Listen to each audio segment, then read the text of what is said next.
kula sampun bosen nyawang kaendahaning jagat rinten pantraning dalu ingkang kula gadhang menika benjang menapa kula saged mangertosi mangsa kala anggen kula wangsul wonten ngayunanipun Gusti Penemban. Nya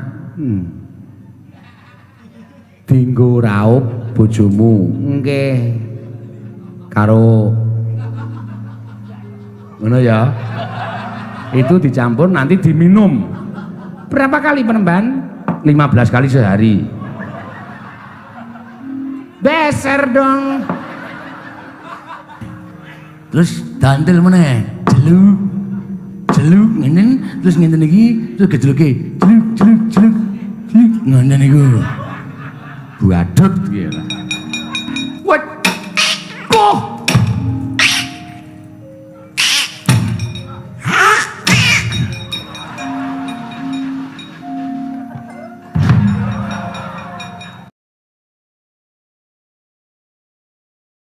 Sekap sekrep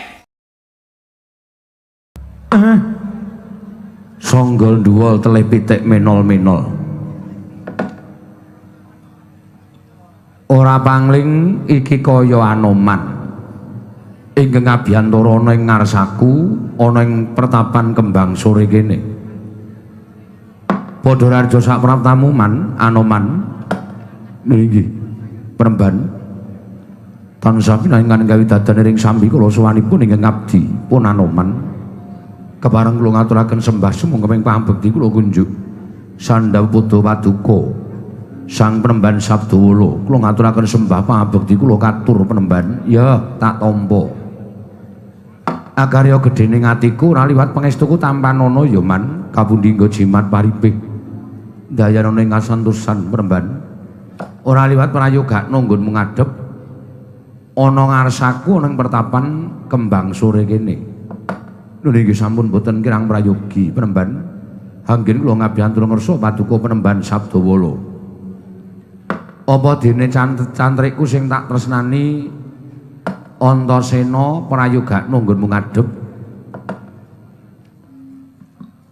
Berkah pangestune Bapa Penemban Sabdawala selamat tekaku raleman suwiji apa aku ngaturke sembah pangabekti kunjuk ya Bapa Penemban ya tak tampa Antasena ora liwat pangestu ning wong tuwa wae tampanana ndak gegem dadiake jimat dayanana kasantosaning lahir batinku ya Bapa Penemban ora liwat tatanan mring sagung para cantrik kang padha ngabiyantara titik lungguhan iki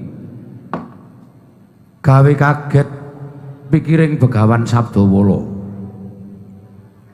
ing atase durung ana cantrik ingkang tak dawuhi nyaket marang pelengganku lah kok Anoman karo Antasena wis kepareng nyaket nek pancen ana wigati matura marang Bapa Penemban Sabdawala nek pancen ana gegembolaning atimu suntaken ning ngarepe Begawan Sabdawala mara gage yen pancen mengko aku bisa wangsulan mesti aku menehi wangsulan nanging yen aku ora bisa ya aku omong apa anane nek aku durung gaduk babakan apa sing dadi pitakonmu lan apa sing dadi penjalukmu. Nggih Penemban menawi dipun keparengaken kula badhe munjuk atur ngersa Paduka Penemban kowe arep matur apa Anoman estunipun badhe wonten atur ingkang wigatos ingkang badhe kula kunjukaken namung jrih wisesa Paduka Penemban Sabdawala menawi ngantos cumalan anggen kula munjuk atur mangke menawi ngantos nampi sot Paduka Penemban lajeng kados menapa gesang kula Penemban ora usah kuwatir aku dadi pendhita ora tau pasang sot ora tau pasang walat sapa wae bebas nek pancen duwe pepinginan duwe penjaluk njaluk tulung nek aku iso tak tulunge nek aku ora iso ya aku omong apa prasaja apa anane mekaten Penemban maju kowe arep matur apa arep nyuwun priksa apa mengko tak wangsuli Anoman menapa sampun dipun parengaken tak paringi palilah Purwa Madyamusana tak pasrahke marang kowe matur sembah nuwun tanpa pepindhan kepareng radi mingset anggen kula sowan Penemban ya mingseta sakaremu tak bebaske nang pertapan kembang sore kene Anoman nuwun sewu menemben. Sewu-sewu kalepatanipun ing abdi tadah wadana estunipun badhe wonten pitakenan saking ingkang abdipun Anoman. Watana ora angel-angel mesti aku mangsuli. Penembahan prisa piyambak kula menika sampun gesang dangu anggen kula mapan wonten ing jana luka. Penembahan wiwit kula nderekaken Sang Marteng jagat Prabu Rama Wijaya kula dados senopati agung. Ngantos kalukeng ngerat kula menika sinebat Gembong Mangliawan. Gembong Mangliawan inggih. Kowe iki macan apa munyuk? Ih, kula menika wanara. Ha kok disebut Gembong Mangliawan? Sesebatanipun para wanara sami nyebat kula menika Gembong Mangliawan. Awit kula menika rumiyin senopatinipun Prabu Rama Wijaya. Terus mataun-taun puluhan warsa anggen kula nderekaken Prabu Rama Wijaya sakmangke piyambakipun sampun surut wonten ing Kasidan Jati. Gusti kula Rekyan Warasinta ugi sampun boten wonten. Gusti kula Raden Lesmana miwah rencang-rencang sakbaraan kula sampun boten wonten. Ngantos sakmangke manjing wonten ing jagat enggal inggih menika manjing wonten ing Puras Barata klebet para Pandhawa menika. Terus prasaja kemawon penembahan kula menika sampun kewowoken, kula menika sampun tuwuk ndhar gempalaning jagat legiasi ning kawontenan. Kula sampun kewareken ing reh samukawis ingkang dumelar wonten ing jana luka. Kula sampun bosen nyawang kaendahaning jagat. Rinten pantraning dalu ingkang kula gadhang menika benjang menapa kula saged mangertosi mangsa kala anggen kula wangsul wonten ngayunanipun Gusti penembahan. Menawi penembahan Sabdawala priksa pandhita ingkang sampun buntas kawruhipun kula aturi paring dawuh sageta ingkang abdipun Anoman tata-tata anggen kula badhe anapaki dhateng gesang kula wonten ing Alamantara sowan ngayunanipun Gusti Ngakarya jagat menika penembahan menggah aturipun ing abdipun Anoman. Aneh lho kowe iki. Inggih. Anehipun mapan wonten ing pundi? Sing jeneng wong lara wiwit ketayalan golek tamba. Ya ra. Ana sing lara gula, eneng sing lara stroke, eneng sing lara darah tinggi. Kuwi padha golek tamba nganti direwangi mbayar pirang-pirang atus, pirang-pirang yuta, pirang-pirang miliar wae digolekke tamba supaya waras. Nganti ana sing digolekke tamba lumantar tetukulan sing dumadi ning Nuswantara iki pamrihe apa ora ana liya kejaba amung kepengin waras. Wong waras kuwi larang regane. Ning lagi pisan iki aku ngerti eneng cantrikku sing nyuwun priksa babakan matine besok kapan. Lah iki aneh. Aneh. Nadyan aku pendhita, nadyan aku kuwi brahmana, akeh cantrikku sing percaya karo Begawan Sabdawala, ning kowe tak kandhani ya, aku ki dudu ponakane sing gawe jagat. Aku dudu ipene sing gawe jagat, aku dudu prunane sing duwe donya. Dadi nek kowe takon karo aku kuwi pikiran dhisik, pitakonmu kuwi bener apa ora? Nek upama aku kandha Anoman, sok matimu tanggal semene, dina iki jam semene. Kuwi padha karo aku ngembari marang panguwasaning Gusti merga mati uriping menungsa kuwi ana ing astaning sing gawe jagat. Inggih, kula ngertos penembahan. Ha iya. Lah kok tak takokke? Iya sampun-mbotenipun tanda-tandanipun menika menapa? Tanda-tanda ingkang gumathok anggen kula badhe wangsul wonten ngayunanipun Gusti menika wancinipun menapa? Oh, nek tanda aku ngerti. Ning nek wancine jam pira aku ora ngerti. Mengko ndak dikira aku kuwi ngembari panguwasaning Gusti. Nek nganti aku engko kandha karo kowe Anoman, sok jemuah kowe tata-tata. Jam semene kowe arep diparani malaikat. Iya anggepe kaya aku ki sing mimpin malaikat apa piye? Aku ki menungsa lumrah. Aku mung menungsa sakwantah, ora beda karo kowe karo Wantasena. Ning dilalah aku diparingi keluwihan karo sing gawe jagat, ngerti marang lelakon sing durung lakon, ngerti marang lelakon sing ngaku ora weruh. Mekaten perempuan. Saya sadurunge kowe aku ngandhake matimu kowe sesuk titikane apa? Tak kandhani sik. Inggih penemban. Ora usah kesusu. Kowe nggawa rokok. Inggih beto. Ah karo udut-udutan ku rak kepenak le rembugan. Inggih penemban. Ayo. Mriki ya. Dadi le nyambut gawe iku ora pati ngrekoso. Mekaten penemban. Lah iya. Wong urip ning alam padang kuwi pinerang dadi telung perkara, Man. Telung perkara. Ki gatekke ya, lahir netepi kewajiban terus mati. Lahir menungso ki nudrat ana ing alam padang, melek saka guwa garbaning ibu ki wis dadi wis kinudrat nggawa pestine dhewe-dhewe. Karo Gusti wis diparingi pesti dhewe-dhewe. Bocah iki sesuk gedene dadi wong rekoso, bocah iki sesuk gedene dadi wong penak, bocah iki sesuk gedene dadi wong pangkat, bocah iki sesuk gedene dadi wong ora duwe, kuwi wis kinudrat marang ngersaning Gusti. Dadi bayi lahir kae wis pinesti kodrate dhewe-dhewe. Mekaten peremban. Monggo nalika kowe lair ana alam padang Gusti paring dawuh nek Anoman ki bakal duwe umur sing ngungkuli marang sak pepadane. Umurmu nganti mangabad-abad. Mekaten peremban. Terus sangka loro netepi kewajiban taunana windanana tekaning abad nek kewajibane nggone urip ning alam padang kuwi durung rampung karo Gusti durung dipundhut supaya sowan ngersane jalaran durung iso ngrampungke kewajibane nggone urip ning alam padang. Monggo gaweanmu urip ning alam donya kuwi isih akeh. Gaweanmu urip ning alam donya kuwi isih akeh kejaba kowe momong Prabu Ramawijaya, kowe kuwi duwe kewajiban ya kuwi momong Sang Hyang Bathara Wisnu. Paham? Inggih. Momong Bathara Wisnu. Monggo Prabu Ramawijaya seda Wisnu manitis marang Natandrawati Prabu Sri Bathara Kresna. Lah sesuk Wisnu iki isih nitis bola-bali meneh. Dumugi pundi penemban menawi dipun parengaken kula badhe nyuwun paring dawuh. Nek upama aku kandha iki engko nek luput aja mbok anggap aku kuwi wong bodho, ning nek bener kuwi lagi kepeneran. Inggih. Keri dhewe Wisnu nitis kuwi ana ing Prabu Inu Kertapati sok. Panjenengan kok sampun mrisa. Lho jare aku ki wong pinter. Aku ki pendhita jare kowe mau takon bareng tak kandhani kok malah panjenengan kok prisa ngerti.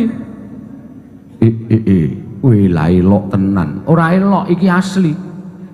Inggih. Kae dhewe mapan ana ing Prabu Inu Kertapati kuwi sesuk Wisnu manjing. Ngono. Mekaten penemban. Lah iya. Lah mongko kowe isih duwe kewajiban ngomong Sang Hyang Bathara Wisnu. Dadi tugasmu kuwi isih suwe. Ning kowe ora bakal ketemu karo sing tak kandhake mau sabab nek kowe arep ngerti mangsa kala sesuk saiki jaman apa Anoman?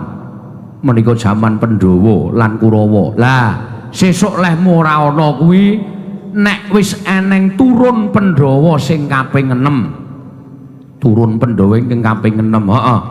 Sesuk ana negara jenenge Yawastina karo Mamenang. Negara kuwi congkrah. Isane nyawiji dadi siji. Yen to ana rabine putri telu ya kuwi Pramoni, Pramesti lan Sesanti, entuk jejaka loro ya kuwi jenenge Prabu Darmakusuma, Darma Sasangka, Darma Sarana. Nek kowe iso ngrabekke putri telu karo satriya telu kuwi nyaketi mangsa matimu. Wiladalah. Mekaten penemban. Tasih pinten taun malih. Wah, nek ditung wis suwe banget kuwi.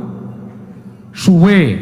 Ora sah tok enteni kepenakno nggonmu urip.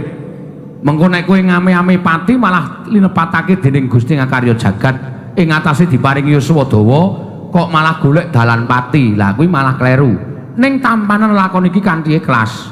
Tampanan lakon iki kanthi ikhlas, kanthi seneng, kanthi tawajuh. Sesuk rak moro-moro wis tekan wancine kowe bakal sowan ngayunane Gusti Anoman. Waduh. Matur nuwun peremban. Sampun wonten titikan anggen kula badhe saged nitik wangsul kula wonten pangayunanipun Gusti peremban. Nah, wis cukup kuwi namung menika. Ya wis. Wis lega atimu sampun peremban. Saiki mundur. Inggih ngestaken dawuh. Antasena, Antasena. Ana apa, Mbah? Maju kene kowe arep matur apa, arep takon apa? Mumpung aku lagi meletik pikire. Ya wis saka kene wae aku tak takon karo Bapa Penemban. Kewajibaning satriya kuwi janjane piye to? Bapa Penemban kok aku durung pono. Bola iki. Lemu dadi satriya ki rak wis suwe to? Iya wis sawetara, Mbah. Lah kok dadak takon kewajibaning satriya. Satriya ki duwe kewajiban siji, memayu hayuning negara. Angka loro memayu hayuning jagat. Menyang endi kowe suwita, ya kuwi kudu tok gawe tentrem, tok gawe rukun, tok gawe apik, tok gawe manunggal kawula sak negara mau. Syukur bage kowe bisa gawe tentreming jagat raya. Dadi wong angkara, wong budi candala, wong watake nista kuwi ora kudu tok singkirke yen to wong mau mapan ana ing negaramu tok. Nanging satriya sejati kuwi pendak-pendak krungu utawa weruh neng kono ana tukulaning para menungsa sing watake angkara budine candala kuwi dadi kewajibaning satriya kudu mbengkas angkara murka. Ngono? Iya. Dadi ora ming ning negara Ngamarta tok nggonku bakal mbela sarta gawe tentrem negara. Nanging klebu jagat iki dadi kewajibaning para satriya. Oh iya. Heeh. Tentrem lan oraning jagat raya iki ana ing pundhaking para satriya-satriya kuwi. Ingkang wis disumpah ngabekti marang bumi kelairane, ngabekti marang bumi utah getihe. Iya, Bapa Penemban, aja mangro tinggal. Aja gampang kegut marang apa wae. Satriya sing duwe jati diri lan iso ngendhaleni diri. Yen satriya kuwi ora duwe jati diri, wekasan gampang rubuh-rubuh gedang, gampang melu pangojok aja ing wong ing kurang tanggung jawab. Mula ora aneh satriya-satriya sing apik, satriya-satriya sing becik kaya sampeyan kuwi wis angel panunggalane, sabab satriya-satriya saiki kuwi racakane satriya sing ming mambu sumpah tok ning ora iso nglakoni. Tegese ngene, sumpah mau mung dianggep tata upacara. Ning yen ton kon nglakoni sumpah kewajibaning satriya ora iso nglakoni, sabab adakane satriya mau mengeng saka kewajibane, minggok saka kewajibane.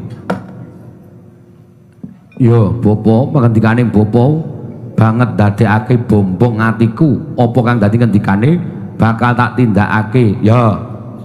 Mula kok nek diojo-ojoki wong, ayo Antasena tumindak ngene, ora apa-apa, waton ora konangan, aja. Kuwi dudu wataking satriya. Satriya tetep karo kewajibane. Yo Antasena, kowe saiki ngene karo aku, mengko aku sing kaya ngene, engko kowe ora bakal kena dosane, watone kowe mbantu karo aku. Nah, kuwi tegese nek nganti sampeyan gelem, Antasena gelem nglakoni kaya ngono kuwi wis nglanggar karo sumpahing satriya. Kuwi ora apik.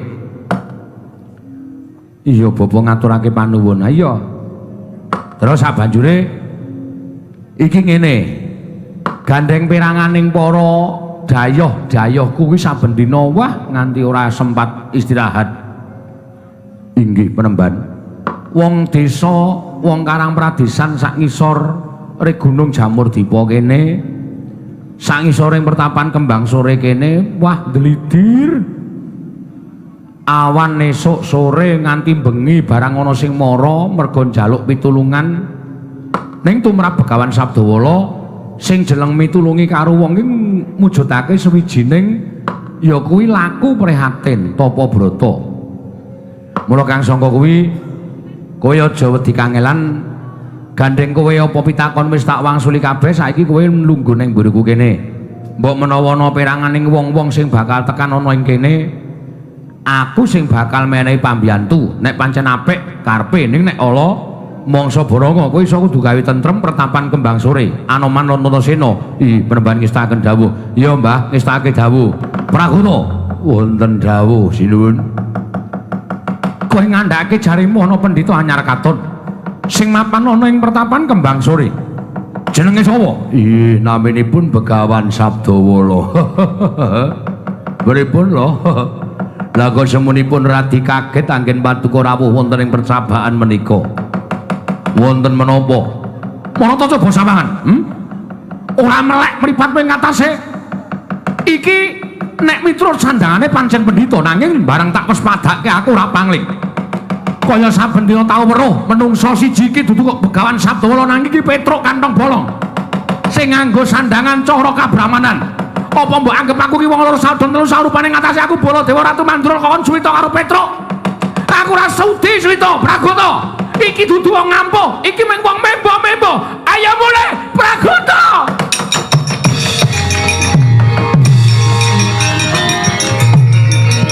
Woi.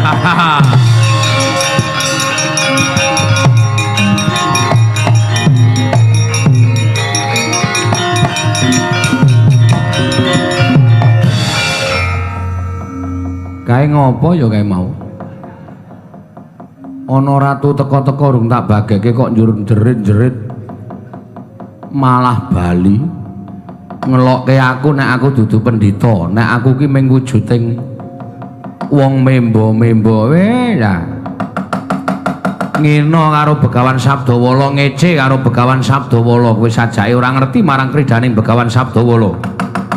Ya ora pangling sampeyan Ratu Mandura Prabu Baladewa karo Patih Pragoto apa mbok anggap kowe iso bali saka pertapan Kembang Sore. Kena daya panguwasaku bingung kowe sing ora entuk dalan bali marang Mandura.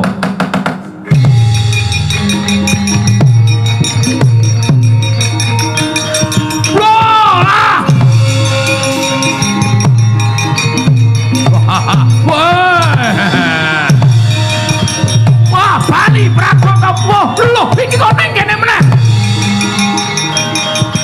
Wah, dene meneh. Wah. Wah, edan.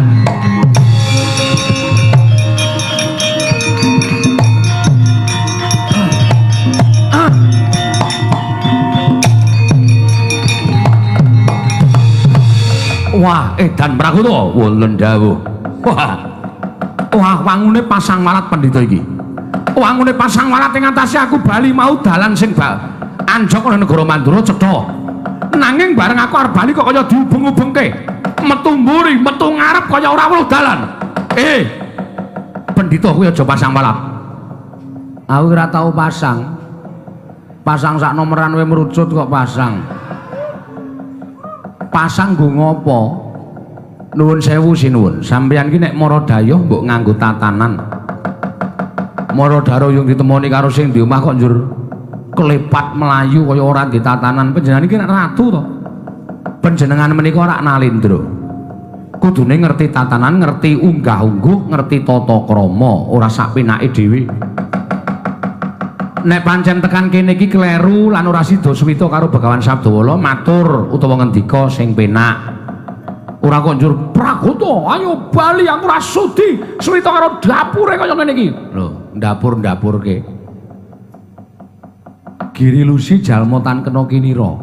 Ngoten. Giri menika gunung, Lusi menika cacing. Kala mangsane cacing iso tekan dhuwur gunung. Ora sak penake dhewe. Leres sinuwun cerewet. Oh iya. Ora usah omong kowe. Oh nggih, ngestaken dawuh. Kowe sapa kowe? Lho, iki rak pertapan Kembang Sore mestine aku Begawan Sabdawala. Wah, dudu Sabdawala. Kowe Petruk, kowe nganggo gombal diubel-ubel ning sirahmu. Nganggo serban, kowe nganggo sarung. Njur kowe jeneng Sabdawala, kowe ngarep apos-apos. Sik to, sinuwun. Cantrikku pirang-pirang lho. Nek nganti mireng kabeh, nek nganti krungu kabeh aku isin, nek ngendika aja sak penake dhewe. Nek ngendika aja waton iso ngendika, ning nganggo tatanan ora kok waton ngendika. Sampeyan ratu lho. Kok sak penake dhewe, ora peduli njur karep sampeyan pripun. Aku ora sudi suwita karo kowe. Lho, nek ora suwita ora apa-apa wong kula ora njaluk sampeyan suwita karo kula kok. Kula ora njaluk sampeyan iku meguru karo kula. Sampeyan teko teng mriki dhewe kok muni-muni karepe piye? Lho. Kowe malah sajake wani karo aku. Kula mboten nantang. Nek sampeyan ajeng gawe perkara teng Kembang Sore, gawe geger ning Kembang Sore, mbebudhek banyu gening Kembang Sore aja takon dosa. Nek nganti Sabdawala nesu, metu cape Sabdawala mandi ngrekoso sampeyan. Mandi apa? Dapure kaya ngono kok mandi ki, mesing mandi apane aku tak takon. Oh, lah ning Ratu Lempo. Waduh, mati aku.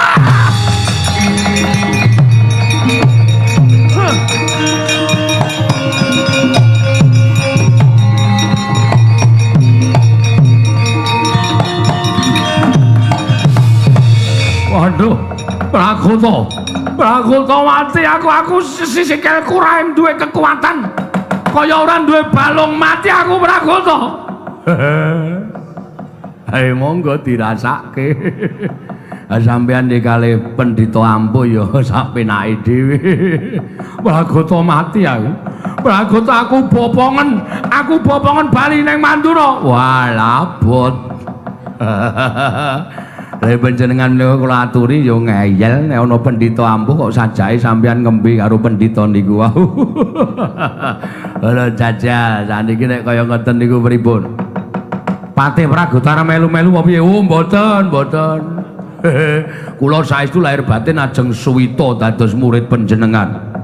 Praguta kok nek suwita karo Begawan iki tak pecat dadi patih. Mboten napa-napa.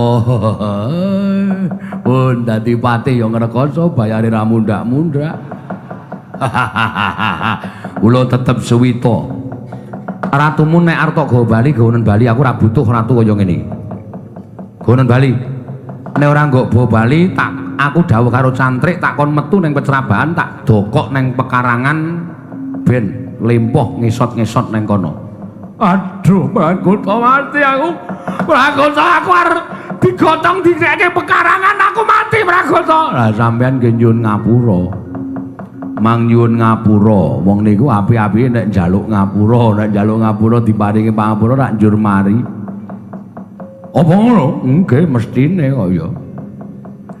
Wah, aku ora sudi caturan karo dapure Sabdawala. Ha nek mboten sudi caturan nggih selawase lempoh. Kula gawe kekrak pun dasmu kuwi. Lah dengan ora gelem njaluk ngapura. Waduh. Piye Prakuta nyuwun ngapura? Pun mangkandhake nyuwun ngapura. Yo, jaluke ngapura. Lho, njaluk ngapura kok isin niku pripun njaluk ngapura ya dhewe. Pun ngoten. Sabdawala aku njaluk ngapura. Apa ana apike wong njaluk ngapura kok ora basa? Waduh. Prakuta aku kon basa. Ah nggih basa mboten apa-apa. Nyatane ya lempoh kok. Sampeyan lak ngrekoso nek kaya ngoten niku nek kula gawa bali teng Mandura. Dadi ratu teng Mandura terus kondang Prabu Baladewa lempoh. Nek nesu pun mboten gleleng. Panos maning jajaran sukertane bawa gelandang nenggala klesot. Wah edan kowe iki malah ngece karo aku mboten ngece ning satenane kok. Jaluke ngapura Prakuta mang nembung piyambak. Yo Sabdawala, aku njaluk ngapura. Aku wis kandha to, apa memper wong njaluk ngapura kok nganggo tembung kasar. Karmu? Lah ya basa to. Wah, edian kowe ngiwi-wiwi karo aku titenono kowe. Ya wis, Sabdawala, aku nyuwun ngapura. Kula nyuwun pangapunten Penemban, kula kapok. Lahir batin. Kok bengok? Baladewa iki ngene iki. Prakuta piye? Wah, nggih sampeyan niku alus to. Wong kok ora iso alus Penemban. Nah, semonten rada medun sithik. Penemban. Nah, semonten.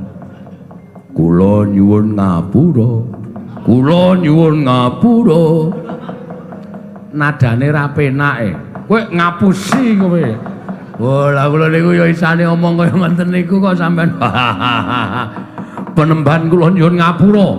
Kula nyuwun pangapunten. Kula kapulihna kados wingi uni Penemban. Nek wis tak pulihke kaya wingi uni, aku gelem mulihke. Ning kowe kudu janji karo aku. Janji apa? Lho kok ora basa. Lenjale basa ki mung njaluk ngapura.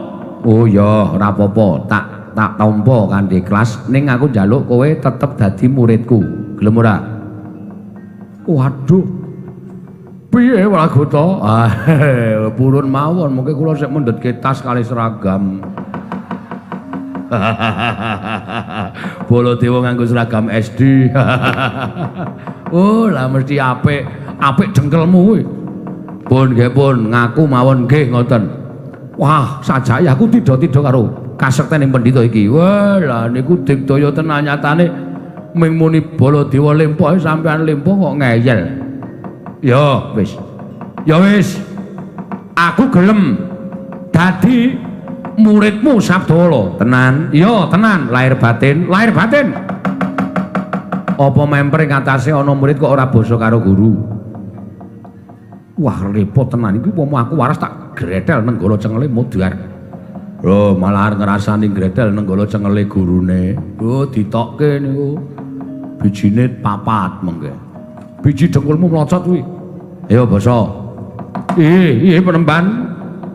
Kula nderek jengandika penemban. Kula suwita dhateng paduka penemban Sabdawala ning kula dipun waluyakaken anggen kula nandhang lempo kados mekaten. Dudu aku sing paring kesarasan karo Prabu Baladewa. Nanging lantaran Begawan Sabdawala tak suwun ngersani Gusti ngakarya jagat muga-muga nirmala waluya temah jati jari temah mulya warasa Prabu Baladewa.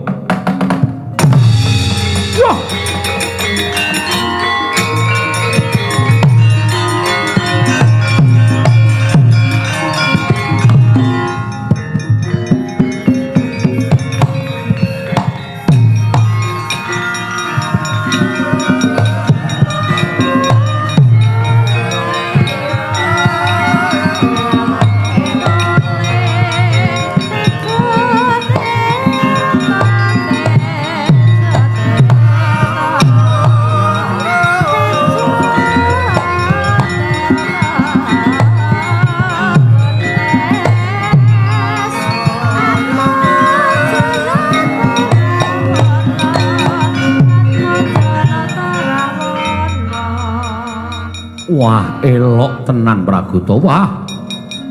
Jebule ngatasé wujude ora pakara kaya ngene lah kok kadigdayane ngedap-edapi. Lah mila menika sampun ngantos panjenengan lajeng nembe dhateng Begawan Sabdawala. Nyatanipun dos pundi? Piye Prabu Baladewa? Penembahan kula suwita dhateng menyangipun penembahan Sabdawala. Suwita kok malang kerik piye?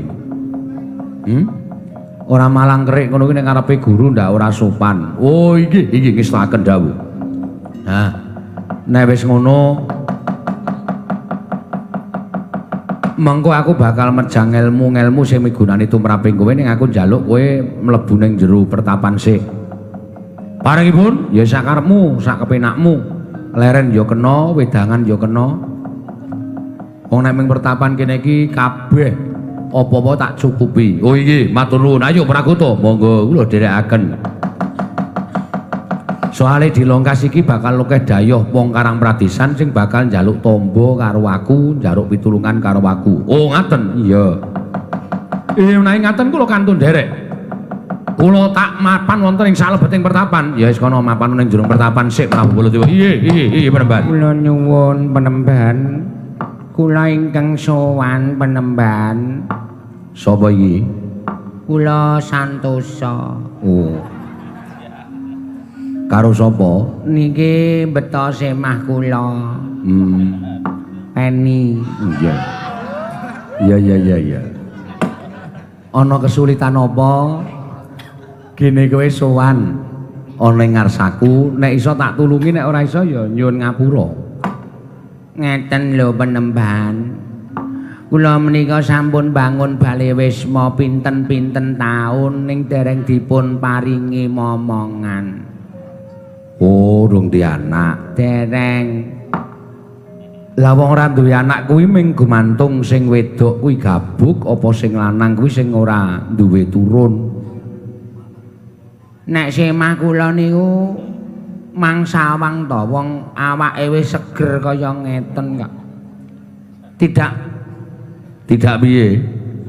Mboten mungkin to nek bojo kula niku kok napa jenenge garing tegese mboten iso ditanduri. Lah mbok menapa winihmu sing ora apik. Wah, hibrida. Waduh. Hibrida nggih wong tau kula tandur teng sawah liya niku nggih lancar-lancar mawon. Ning sareng niki kula entuk peni niki kok Apa kurang kerep? Kowe lah kaya ngombe obat kula niku. Esuk awan sore waton sela. Merga napa pengin kula nggih ndang kagungan anak, wong anak niku taline katresnan. Tobat penembahan kula nyuwun tulung. Upama bojomu kuwi kari nang kene telung-telung dina ngono piye kira-kira? Mboten ento ya sengane mengajeng mangpakake tusia nggih ta. Ora lah aku ki angel nek nambani wong kaya ngono kuwi angel. Nggih pripun seranane? Coba kulinakno mangan sate wedhus sing enom. Ya, setengah mateng. Nika. Karo bojomu dikon jejamu, ning jamune aja jamu sing jamu-jamu saiki. Jamu sing diperes kae lho, sing diperes nganggo tangan saka godhong-godhongan kae. Oh, ngaten. Ya. Karo tak suwunke ngersaning Gusti, muga-muga kuwi ndang entuk momongan. Anu, nyoh. Tak gawani banyu. Nggih, ngestokke dawuh. Ya, iki banyu iki menengo sik. Nggih.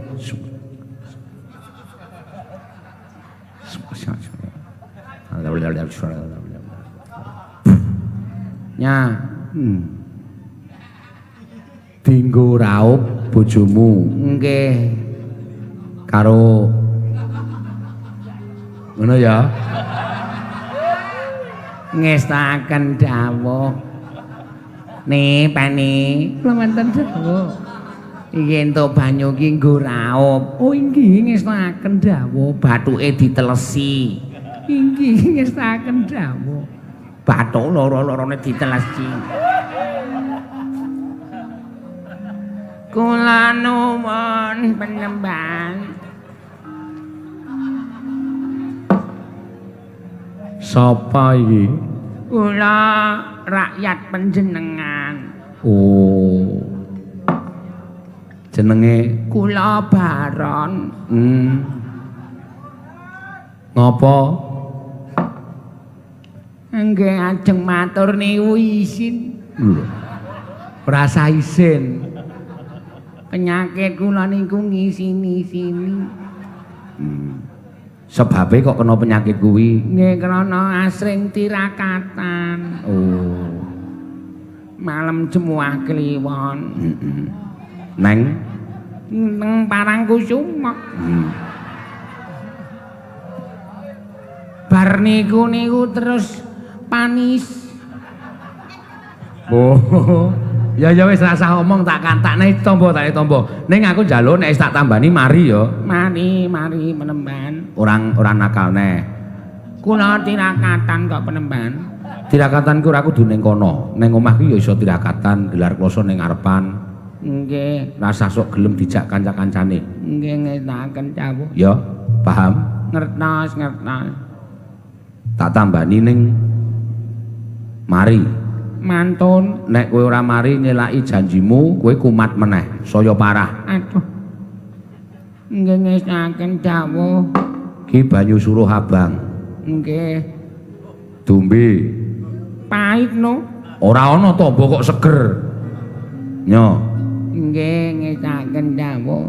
Ping 3 sedina. Nggih. Nek urung mari gawe meneh nggodhog dhewe. Nggih. Suruhe pinten? 40 kilo.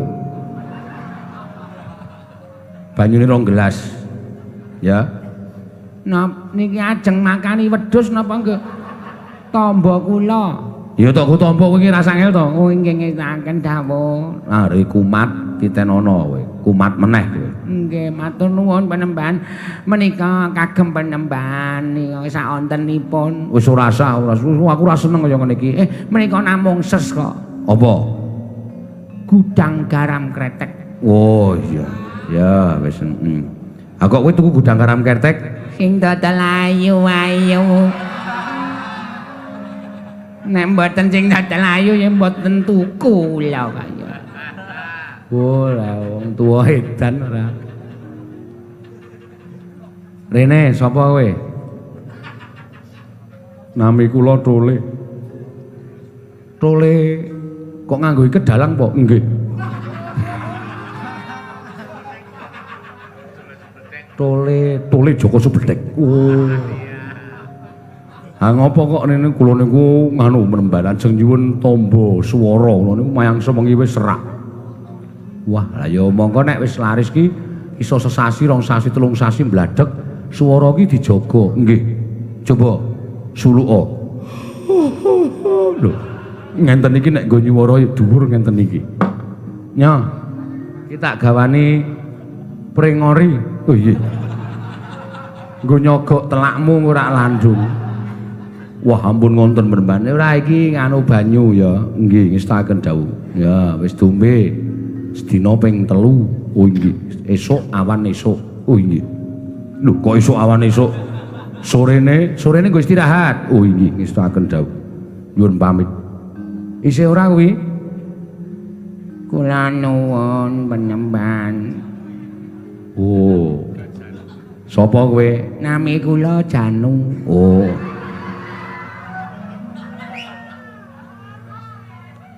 Kula ajeng takon penemban. Takon apa? Kula niki duwe bojo. Ning pun boten amor kali kula. Nek kala mangsa kula dongkrak niku dosa mboten.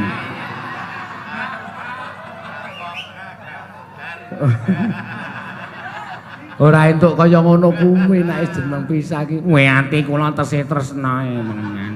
Soale pados relawan nika saknika angel. Ya wis ora apa-apa wonten lambaran tresna iki nek aku ora apa-apa. Mergo antarane bener karo ora, dosa karo ora sing asta sing gawe urip. Nggih. Ngerti paham? Nggih mengke kula tak lapor PLN. Lho. Sing gawe urip iki Gusti sing karo jagat ora gawe urip listrik. Oh nggih matur suwun. Nyuwun pamit. Ngati-ati ya. Nggih. Kok nyengkelit mic ki sok karaoke apa kowe? Nggih. Apa ming karaoke kok nggo mic dhewe? Kados artis. Oh ya wis. Nek wis tuwa ki rambuté rasa sok disemir. Kaya ndase atos. Nggih. Biasa wae. Nggih, matur nuwun. Sepada. Kowe lha iki wong endi iki? Nggih, saya dari Betawi. Oh, iya kok tekan kene. Karena nama penemban itu sudah sudah tonar. Heeh. Tenar. Iya, sudah tenar sampai di sampai di kampung halamanku. Kampung halaman AI. Kampung halamanmu Blok M. Wow. Di Blok M kabeh. Wis lara apa? Sedikit-sedikit pusing penemban. Sedikit-sedikit pusing. Apakah itu yang dinamakan apa sedikit? Apa? Itu sih. Apakah itu yang dinamakan vertigo? Vertigo. Iya, betul. Penemban sudah makan? Oh ya, mau minta tambah? Ya, tambah sedikit nggak apa-apa. Ya, itu aku basa Jawa kowe paham toh? Paham penemban karena aslinya saya Tepus. Oh. Agene wong Tepus kok dadak bahasa Indonesia kan Betawi penemban, Betawi. Oh, Mangga 2. 1000 dapat 2. Iya. Mangga 2. Iya. Tambahnya apa penemban? Obatnya, Oh, pakai obat. obat itu ya jamu. Oh iya. Daun pisang. Daun pisang apa penemban? Pisang raja. Iya. Berapa? 3 sobek. 3 sobek buat nimpal telek apa gimana penemban? Iki 3 sobek. Iya, 3 sobek. Iya. Terus diapain Penemban? Terus dimasak. Iya. Tempe bosok. Yang busuk. Tempe yang busuk. Iya. Aduh, sulit itu Penemban. Beli di Jawa banyak. Iya. Terus Dicampur jadi satu. iya. Terus merica yang pedas. Yang dibuat makan sate kambing. Iya. Yang diburu-buru itu. Iya, heeh. Itu dicampur jadi satu. Iya. Makasih. Terus tambah lombok riwit. Lombok riwit yang merah, Yang hijau. yang hijau, ya. Itu mentah. Kuwi mateng. Kuratak muduar kowe ora. Penemban jangan marah dong, dang ding dong. Jangan marah. Ya, itu dicampur nanti diminum. Berapa kali Penemban? 15 kali sehari. Beser dong. Wah gitu. Tamune gak, aku nek tamune lu saka luar Jawa aku moh suwe-suwe. Wes ngono wae ya. Iya, terima kasih. Namanya saya Muslikun. Oh. Mangumir. Oh, Mangumir ya. Nama kok bagus. Ya, yang beri Simbok. Oh. Sopo? Simbok. Simbok, iya, Simbok sama Bapak. Makasih Penemban. Saya pulang dulu. Ya. Ada nomor PH? HP? Njaluk cantrik-cantrikku mengkono. Makasih. Iya. Makasih Penemban. Iya. Penemban sudah makan? Sudah. Pakai apa? Ya apa-apa saya mau. Iya. Telur ayam mau? Mau. Telur bebek? Mau. Telur kebo? Makanan. Penemban sering guyon ya, menyenangkan di sini Penemban. Aduh Penemban jalannya pating plotas. Iya. Wah ya tamu kuwi pancen saka seluruh Nusantara ki dene kabeh. Dadi ya wis ngerti aku nek kula nuwun. Kowe la iki. Nggih, lek kanthi Penemban nek kayak kula tekan iki gek pun dijen kayak kepun sonten kayak kara kepripun kan Penemban kula niku sakit. Oh, Gunung Kidul iki. Asline pundi? Nggih, kula Tanjung Sari Gunung Kidul. Kok dugi mriki?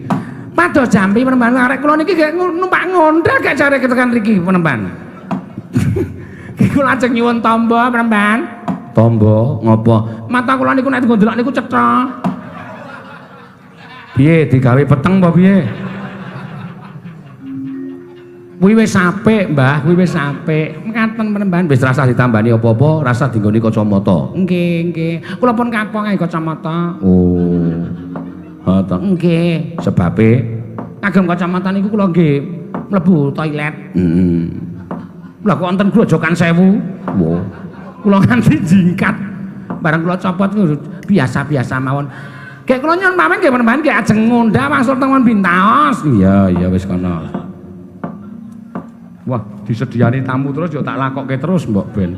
Iya. Kula nuwun. Weh, sapa iki? Nami kula Erwin. Weh.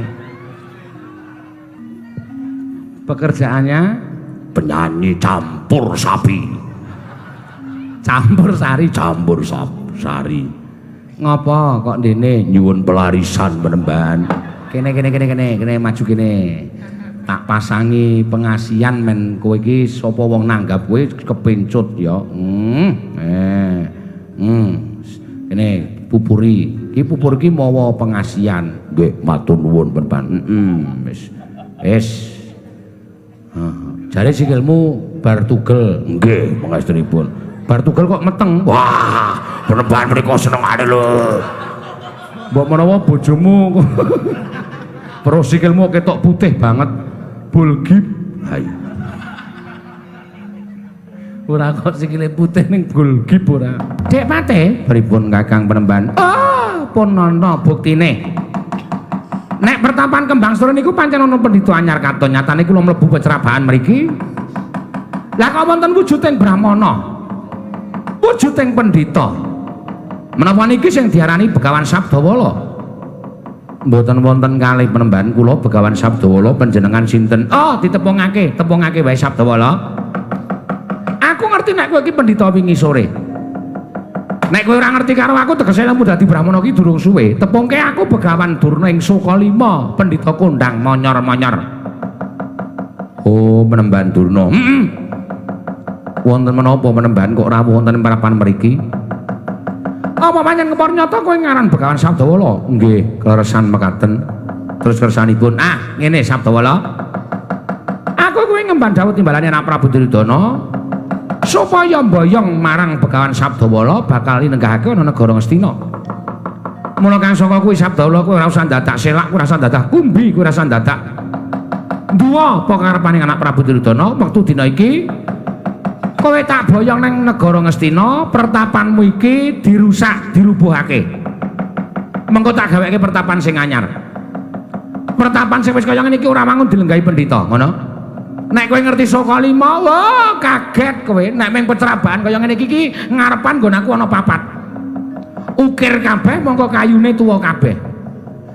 Ora ana kok pendhita lenggah ana ing pecrabahan kok nganggo lincak kaya ngono iki kaya wong ora duwe. Nek kowe ngerti pertapan Sukalima aku dadi pendhitaning ratu. Oh. Lungguhe saura-urane korsine digawe saka gading. Saka gading mongko larang regane. Mula kang saka kuwi Sabdawala. Nek kowe gelem tekan negara Ngastina, kowe njaluk apa mesti bakal tak turuti. Kowe nyuwun apa mesti bakal tak turuti. Ning nek ora gelem, aja takon dosa. Nek kowe nolak apa kang dadi kekarepane anak Prabu Duryudana, apa kelakon pertapan kene bakal tak gawe banjir getih. Yen perlu tak obong pertapaning Kembang Sore. Kagat risang kapirang urinangkul kinembe kempit. Dosa ngreknaning bawana.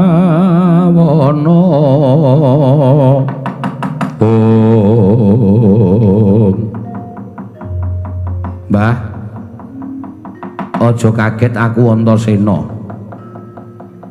Kok sampean nek ngendika kok sapenake dhewe to? Lho, iki Antasena putuku. Heeh. Kok nang kene Suwita karo Begawan Sabdawala. Oh, kleru kowe. Suwita karo Sabdawala iki kleru sing tak goleki ngelmu apa coba? Nek kowe Suwita karo Begawan Durna kuwi bener. Ngelmu apa-apa kacakup dening Begawan Durna. Lah kowe iki anake Werkudara bapakmu wis Suwita karo aku kok anake Suwita karo Begawan Sabdawala, pendhita gunung. Sing ngelmune durung karuan bener. Sing ilmune durung karuan migunani tumraping uripmu. Aku Suwita iki manut lenging atiku kok. Nek bapak percaya karo sampeyan monggo, ning nuwun sewu sithik wae Antasena ora percaya karo Begawan Durna. Aku ya Kak Ngger. Mula kang saka kuwi nek aku Suwita karo Begawan Sabdawala kowe ora usah ngleliduni lakune Antasena, Mbah.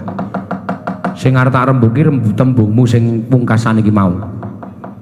Nek Begawan Sabdawala ora kepareng tedhak ana ing negara Ngastina, kowe arep nesu, arep gawe banjir getih ning pertapan Kembang Sore. Sartane kowe arep ngobong marang pertapan Kembang Sore. Mbah, apa? Antasena klebu cantri ing Sabdawala. Nek kowe arep gawe kisruh, gawe geger pertapan Kembang Sore, saiki ngene, kowe gelem minggat saka kene apa ora? Loh, bahasamu sing apik. Ya wis ben. Sampeyan ngendikake ngarep mau ya ora kepenak ora ngarsane Begawan Sabdawala. Kowe lunga apa ora? Nek aku lunga, penak awakmu. Nek ora gelem lunga, oh ana wong tuwa tak jotosi karo Antasena. Lho. Yen ngono kowe mbelani karo Sabdawala. Kowe ora mbelani karo mbahmu, gurune bapakmu, ning malah mbelani karo Sabdawala. Aku mbelani karo Begawan Sabdawala. Nek ngono kowe wani karo mbahmu Begawan Durna sing tak wedeni apamu. Wah, metu njaba Antasena. Wah, kowe dadi pepalange Begawan Durna. Kelakon njaluk mati cara piye kowe Antasena?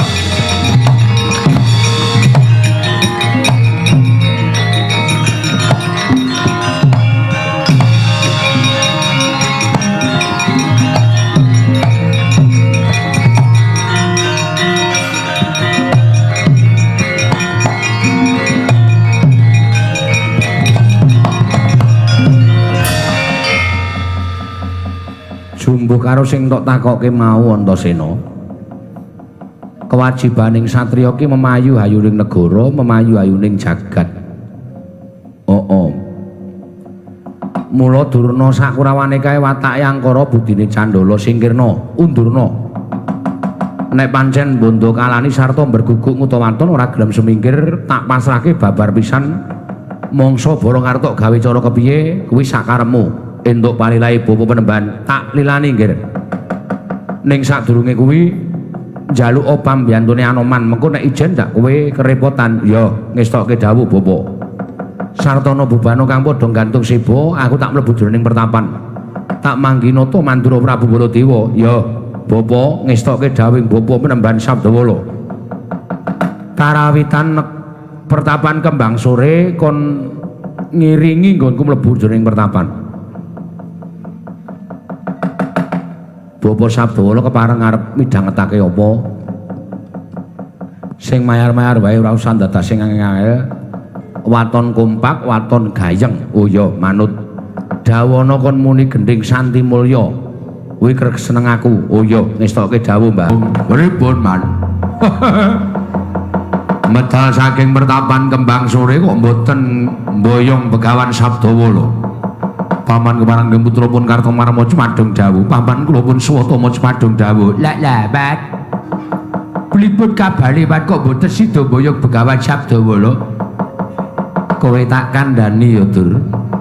Jebul sing suwita Begawan Sabdawala iki ora mung wong loro saudon telu saurupan tegese ora mung kawula lumrah. Iki mau Kakang Penemban Durna wis matur akeh-akeh marang Begawan Sabdawala wis paring pangandikan. Nangune Begawan Sabdawala ora kepareng tedhak ana ing negara Ngastina malah ingkang mambengi kepareng ing gubuk Kakang Penemban Durna ya kuwi si Antasena. Lho Antasena dadi murid Sabdawala. Iya pancen mengkono. Wah. Wah ngrekasa iki. Nek liyane Antasena wae iso dipeksani nek Antasena. Oh, mangkiriyen man. Nika cah ndugal kewarisan. Nika arepa cah kurang saon ning nika digdaya sekti kalintang jayaning perang. Dursasana kula wonten dawuh. Aja wedi. Nek kowe wedi mengko ora bakal rampung pakaryan iki. Mangkat to, Nggih. Yen siji-siji padha kalah karo Antasena, kroyok. Dikroyok kepung wakul baya mangap. Antasena aja nganti uwal. Bondo tangane krincong sikile leboke pakunjaran gedene pateni. Antasena mateni anak Prabu Duryudana kelakon boyong Sabdawala. Ha nggih, ndawek kanca mangkat jo alon-alon. Paman Aryungan ngendikake yen to ingkang dadi kepalang nggone Kurawa boyong marang Begawan Sabdawala kuwi Antasena. Lah kok sing aglane ngarep aku ora pangling Anoman klebu seswaning Begawan Sabdawala. Lho, Anoman. Ono marang gajeke wis dadi pendhita ning Kendali Sada lah kok dadak suwita marang Begawan Sabdawala. Pendhita gunung nang nung. Sing tok goleki apa? Aku suwita ora nyawang pendhita mau lenggahe menyang endi? Kartomarma. Yen kowe arep boyong Begawan Sabdawala ayo langkahno dhisik bathange Anoman. Piye? Langkahno dhisik bathange Anoman. Wani marang Kartomarma sing tak wedeni apamu. Kowe monyet, kowe satu kewan. Candak tak rantai tak nggo ingon-ingon. Leno pangin dawuh tak glitho sirahmu rondo bojomu selawase urip kowe Kartomarma.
Aku derajat apa?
tumbak jebol ketemu parang.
Mati jeneng aku Hanoman.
Mati ya. Mundur.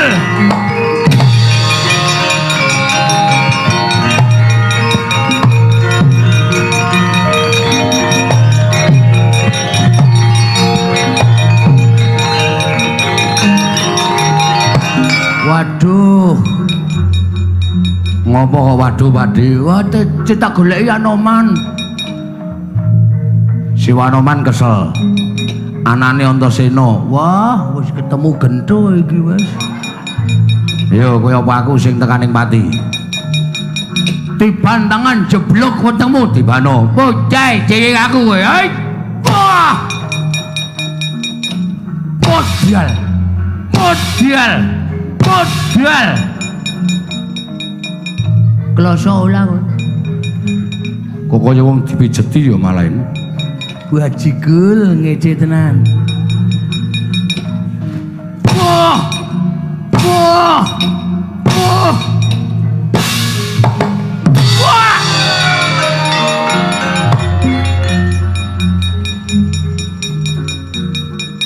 Aduh. Aduh.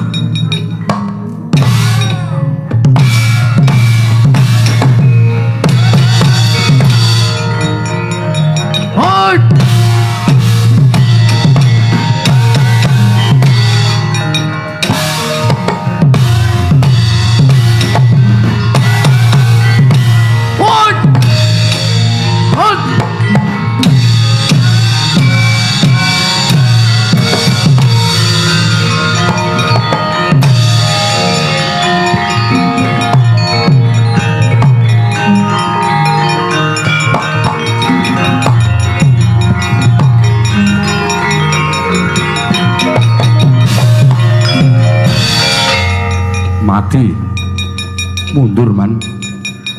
Piye Kartamarma iki jagone Kurawa kok mundur kajengipun? Nyatane mungsuhe ampuh, mungsuhe Antasena sanes.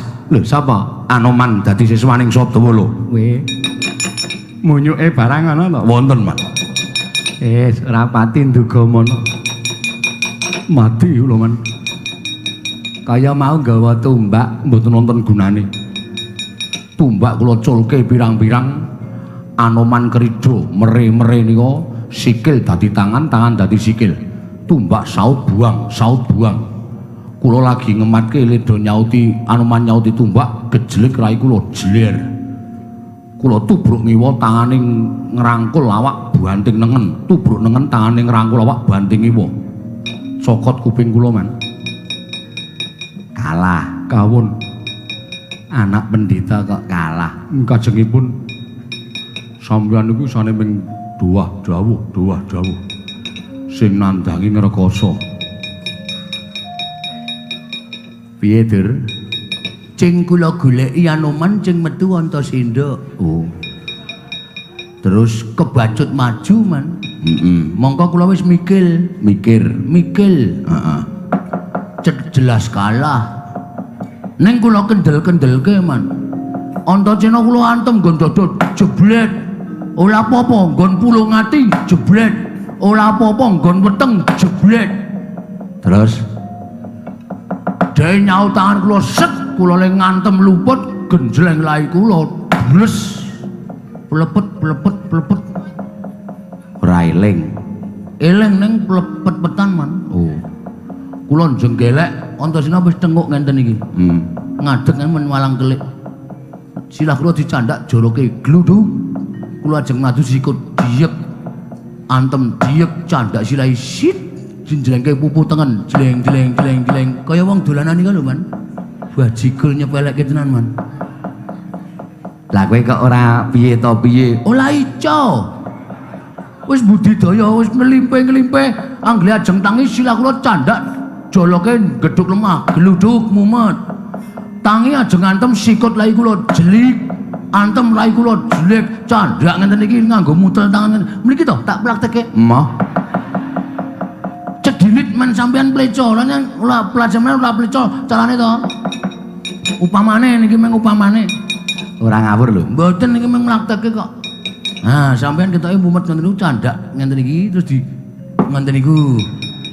Terus sampean maju sikut lho lai terus mutel gejleke ngene-ngene terus dijeluk meneh medandang meneh terus dantel meneh jeluk ngene terus ngene iki terus gejleke jeluk ngene niku buadut piye lah wong tuwa kok njur sak penake dhewe ra pun nyemanggaken, Man.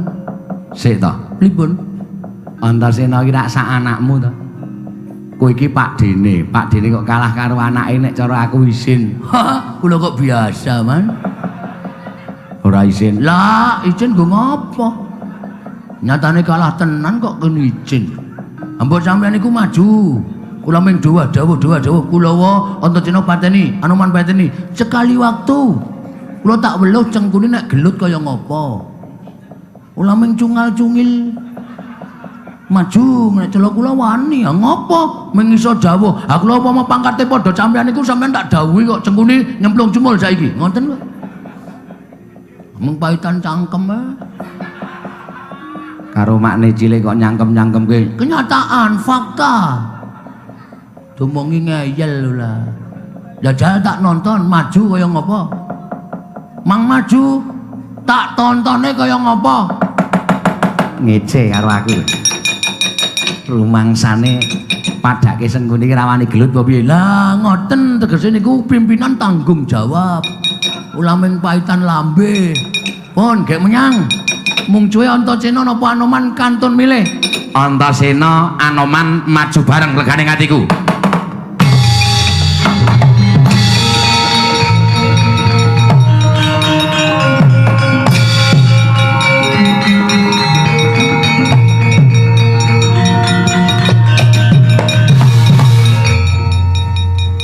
Ngopo, Mbah? Arep gelut po? Ora. Kok mlayu tekan kene?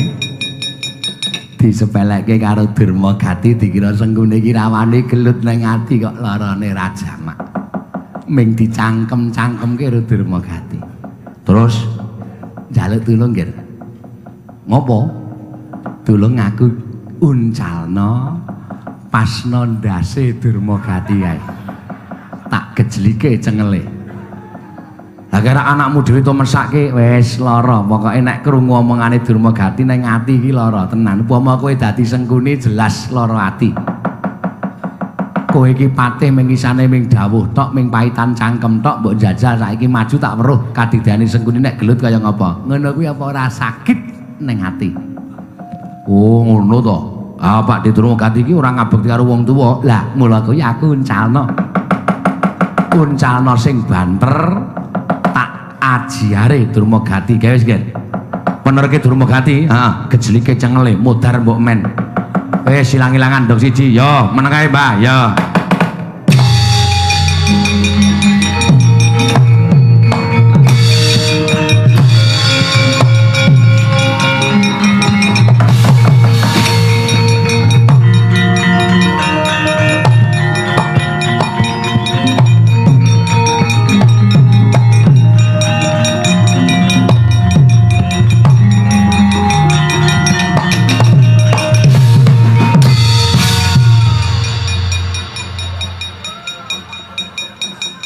Alep licik kowe ya, Ceng.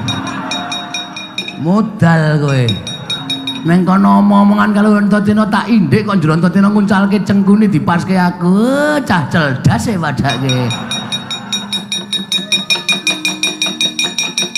Man.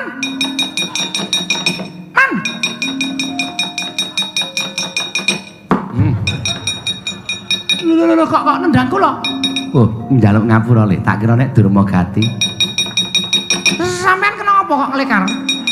Wis pokoke ngrekoso.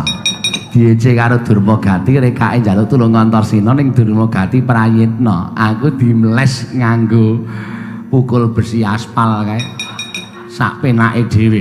Lho, nene iki perang to? Wis ket mau. Kowe iki Kurawa ming micak-micek. Mumung suwe. Antarsena karo Anoman. Wah, edian. Maaf, Man. Loro niku kula rawani, pun sekecake. Munggo duwe plinteng tak plinteng cengele kok Cak. Le pecicilan ki ngopo kok ming sekecake munggo aku wani tak maju untung kok ora wani. Dur, nun. Maju ora le. Nggih, ra ketang saubengan rong ubengan tak maju, Man. Mangkat to, Sendika. Mungsuhe ora ming Antarsena ning Anoman barang. Loro-lorone kon maju bareng. Wak candak banting mudhar kabeh. Lu apa? Nganggo gamelan le. Mesake do kesel. Pun mboten sah ngangge gamelan do kesel. Sesuk-esuk durung karuan jumlahe pira. Halo, Babul. Lah cahetan ora. Angge to, wonten niku gumantung karo nganune kok. Coba nek pasrahke kula kabeh ngene kok gamelan ya. Aku rekake ini ora ajar ngebasi jarine. Anoman ya dasar para nyata. Dursasana ya rene ngopo nglabrak dapurmu. Ayo, kowe. Modar. Ngono kuwi le, Kurawa, tonton kakangne iki. Oh, ora mung do pecicil. Gelut ki apa butuhe? Sadurunge mungsuh iso sadar, larak dhisik, tonyo meneh ben tambah mumet. Oh, gajur ini wes. Oh, modar. Ngono kuwi gelut ki aja nganti kedisikan. Ning disiki dadi kono wis bingung sithik. Oh, sadurunge sadar, wis sadar. cepet men to ya leling. Ayo. Oh, hot, wet, wet. Wedian. Yo. Wah, iki.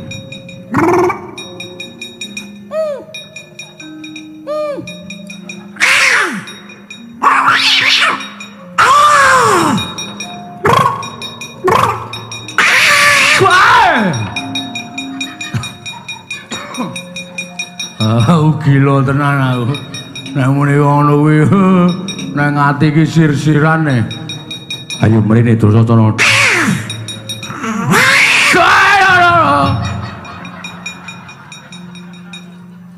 Matanipun nyuwun ngapunten mana arang gila e.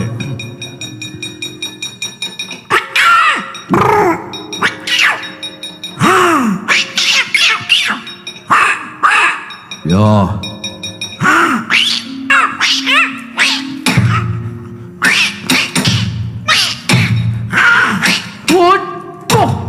Wah.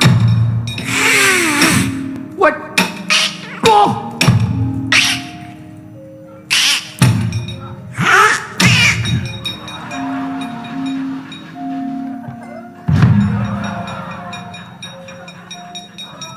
Ribon manek lho. Kenging napa, Man? Kenging napa? Aku ki lagi kami tenggengen weruh Anoman. Jengklit kok mak teplek tangane nang raiku. Minggir.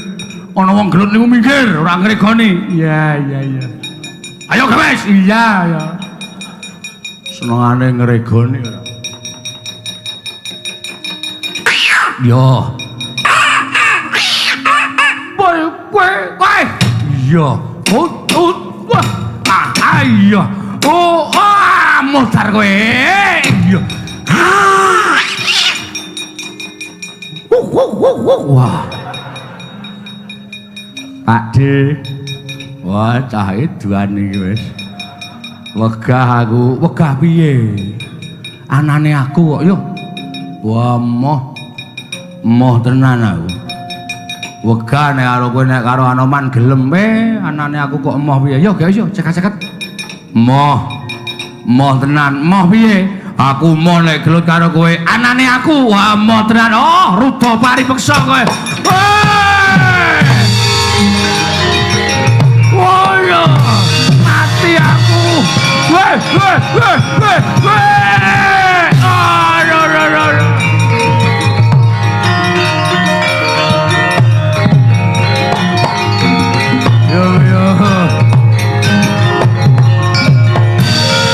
Gelut karo wong kentir, gelut karo wong pekok. Ngapa dhewe Antasena maju? Aku lho diajar madhep mriko maneh. Jarikmu kok tak goceki.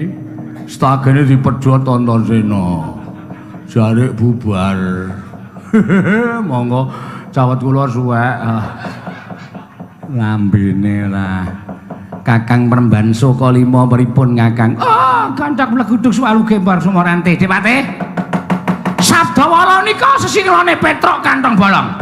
Terus lapor teng para Pandhawa. Petruk wis mirang-mirangke para Pandhawa kanthi madheg Pramana. Nggih, monggo kula dherekaken Kakang Menemban. Sode selikur dina. Atmajaku nggir. Wong gagah wong jentara Bathara Kala. Ana dawuh pangandikamu apa Biyung? Gawe kaget nggonmu sowan ning dandang mangure. Raharja sak praptamu nggir Kala. Ya entuk pamujining Biyung Durga. Tansah pinaunganing kawidadaning ring Sambikala aku ngaturke sembahku kunjuk ya Biyung. Iya tak tampa gawe gedhe. Penggaling wong tuwa. Ora liwat padha prayoga nggonmu ngadhep ya Kala. Iya Biyung Durga kaya wis ora kurang prayoga. Apa dene Jaramaya? Prayoga nggonmu ngadhep ngarsaning ulun ya nggir Jaramaya. Lah dalai. Sampun boten kirang mriki wiswanipun ingkang abdipun Jaramaya. Iwang Pandya Pedhari Kula ngaturaken sembah sumung kemeng pangabekti kula kunjuk. Iya Jaramaya ndak tampa. Ora liwat pangestuning wong tuwa wae tampan ana ya nggir. Kula pundi nggo jimat paripih dayanana ing kasantosan. Kala ana dawuh apa Biyung Durga? Yen pancen duwe wigati dene kowe sowan ana ing dandang mangure Marata Gage. Matur marang pun ibu ya nggir Bathara Kala. Ladal. Biyung. Wiwit nalika aku metu saka segara ngawu Sudarma marang Kayewangan dianggep sawijining koma salah ingkang salah kedaden wujud Bathara Kala. Nalika semono aku nyuwun tadah pangan saka Sang Hyang Jatimurti pinaringan dawuh lamun panganku mau tumiba ing bocah Sukerta. Ladalah wiwit jaman semono tekan seprene Biyung ewadene durung bisa ngrasake kaya ngapa segere getih bocah Sukerta lan segere daginging bocah Sukerta. Mula kang sangka kuwi rasaku kaya wis ora kuat. Rasaku wis ora iso dipambengi meneh dina iki nggonku sowan ngersaning Biyung Durga mung kepengin supaya bisa dadi srana nggonku entuk cadhong pangan. Wujuding bocah Sukerta Biyung aku njaluk Biyung Durga Budidaya supaya kasembadan penjangkaku nggonku entuk pangan mau Biyung. Tobat. Setemene bocah Sukerta kuwi perangane akeh banget ya Kala. Nanging enggo seprene kowe durung bisa kasembadan mangan bocah Sukerta. Kang mangkono glethek petele kowe mung kepengin nyuwun cadhong pangan kelawan ibumu aku. Ya pancen mengkono. Tobat. Ya ta yen pancen kaya mengkono Bathara Kala ora usah dadak kuwatir aja sumelang rasamu. Mengko bakal tak golekake bocah Sukerta ingkang bakal dadi cadhong panganmu. Aja mengko Biyung. Nanging dina iki uga kaselak rasaku kumacelu kepengin lan kepi-kepi bisa mangan daging menungso lan ngokop getih menungso. Mula kang sangkaku yen Biyung ora kepareng enggal budidaya golekake. Apa dikeparengake aku bakal nasak-nasak ana ing Karang Pradesan. Yen perlu bedah negara waton kasembadan panjangkaku. Yen caramu kaya mengkono mengko bakal entuk soting Sang Hyang Jagat Giripati ya wong atuwamu dhewe. Aku ora peduli Biyung Durga.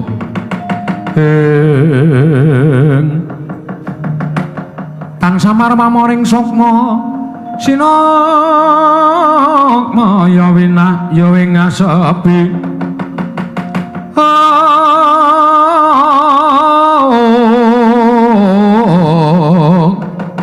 Sumemben telang ing kalbu pambukaning warana.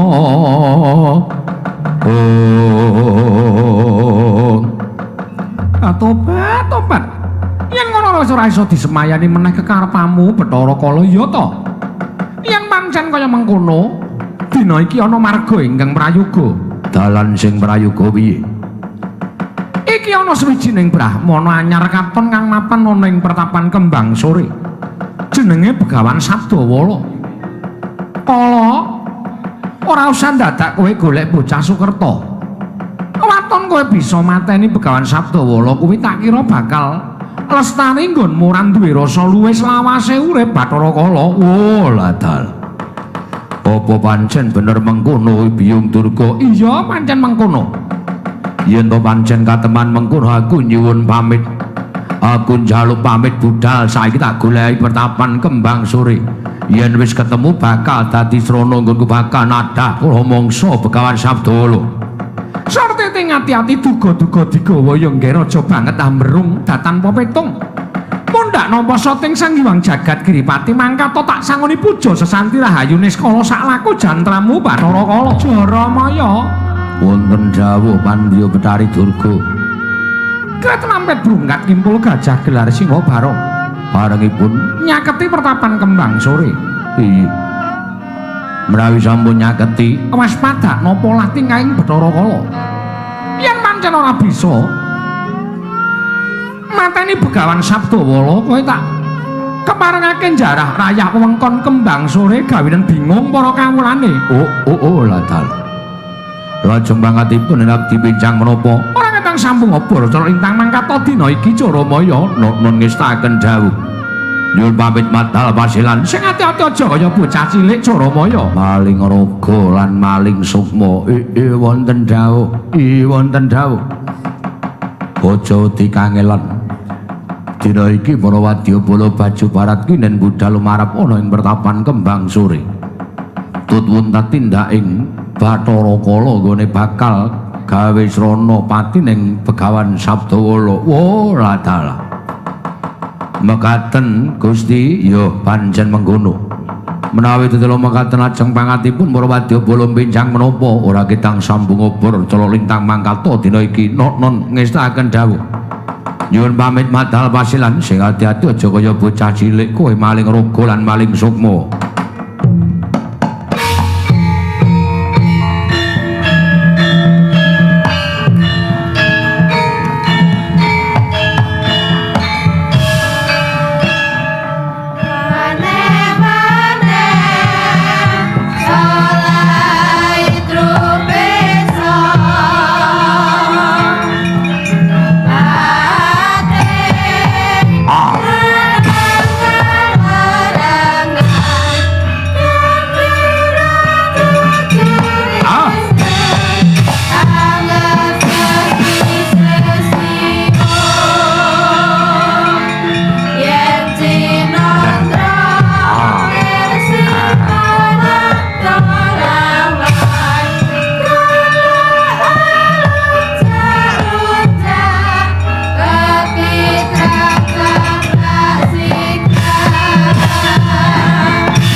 dawuh pangandikaning Pandya Bathari Durga.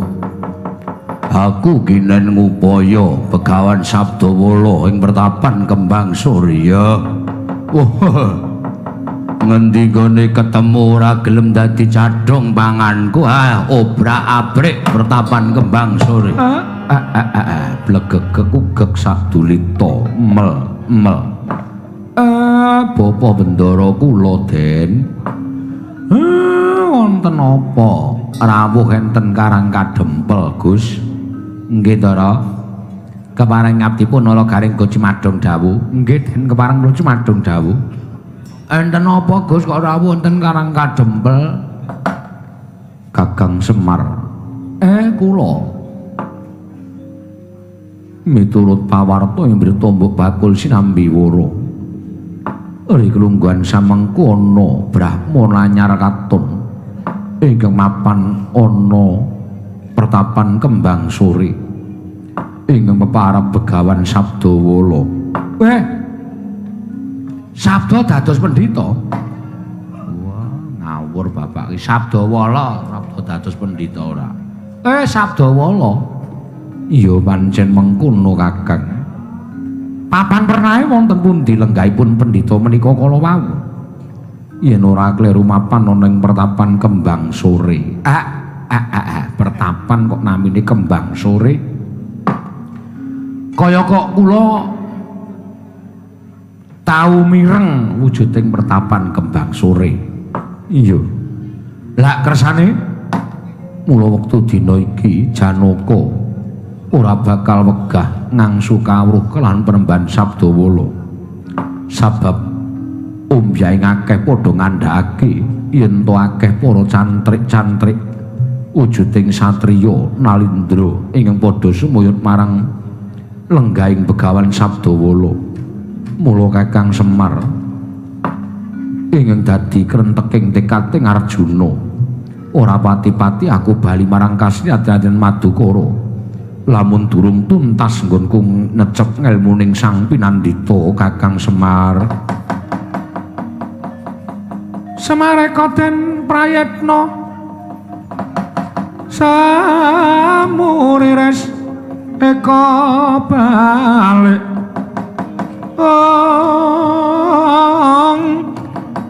titiyani gandayani trisanya purnama sasi kilar-kilaran ing tengah latar melang lintang Bima Sekti.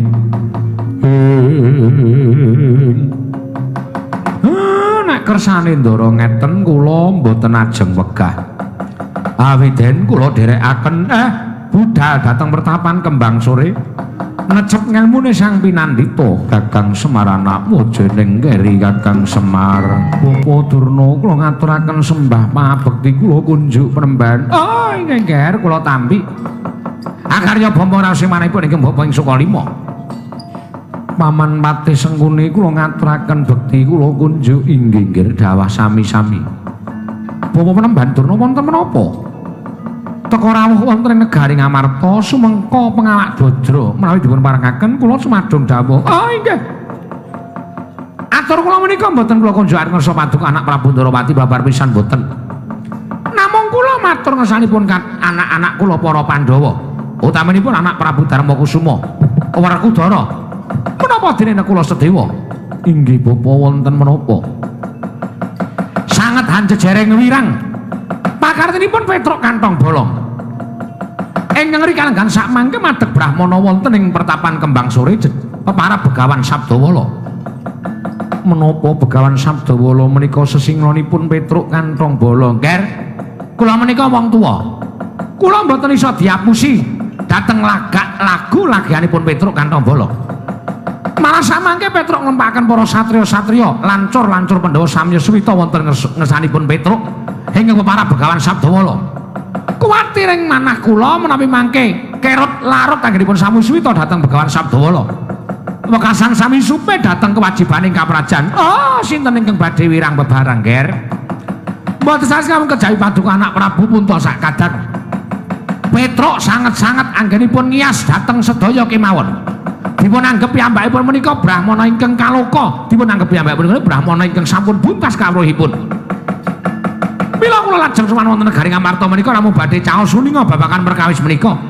Mas Petro mboten dipun penggak anggenipun tansah madeg brahmana wonten ing pertapan Kembang Sore. Mboten wandhe mangke. Lelampahan Petro menika kala wau dipun tulat dening kadang-kadangipun Panakawan sanesipun.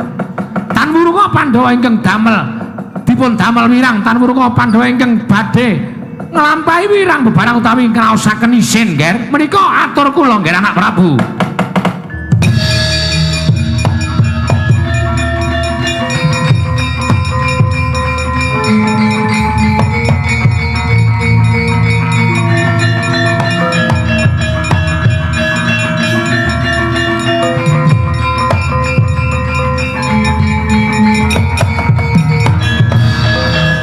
Koko Prabu kados pundi? Mboten ana babar pisan bilih Petruk nembe kemawon dados pirembagan wonten ing Gatlaya. Jebul Ndara dasih aturipun ing Raka ing Ndarawati. Petruk alampah mekaten menika kala wau menawi mboten dipun lemetaken mangke mindhak supe para Daksina pareng maduka Kanjeng Koko Prabu Werkudara. Nggih. Kowe nderek Begawan Durna pun Kakang Tut Untat tindak ing Siadi. Petruk elingno ya Werkudara. Wah, Durna bapakku Durna papane pertapan Kembang Sore. Nuwun sewu menemban. Sareng kula dumugi wonten ing pertapan Kembang Sore. Rumaos kagiat raos manahipun Janaka. Paduka ing para Begawan Sabdawala. Iya aku sing jeneng Sabdawala. Sampeyan Raden Janaka. Inggih penemban. Ana apa? Kok teka kowe sira Raden Janaka panjenengan rawuh ana ing pertapan mabukuh nyembah ana ing dlamaaning Begawan Sabdawala. Penemban saking kathahing para satriya Raja Nerpati ing sami suwita dhateng paduka penemban. Dinten sak mangke Arjuna kepengin ngaut pepodo paduka penemban, kepareng boten kepareng kula badhe nderek ngenger. Raden Janaka arep ngenger karo aku. Inggih mekaten penemban. Sangune wong suwita mboten babagan brana picis. Kadunyan menika mboten nanging madhep manteping raos saha pitados dhateng wulang reh paduka penemban Sabdawala. Raden Sabdawala iki ora tau bedak-bedake sapa wae sing suwita waton teken tekun mesti bakal ketekan.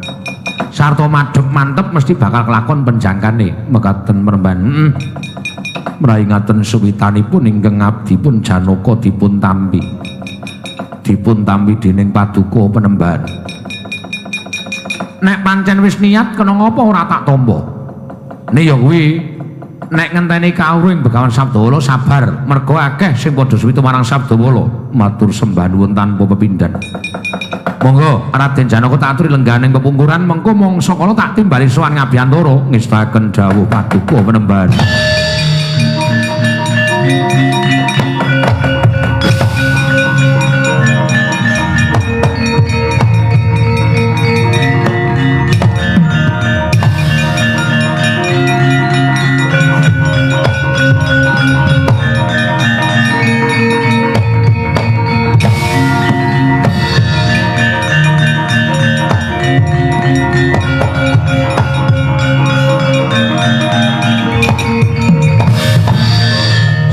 Werkudara.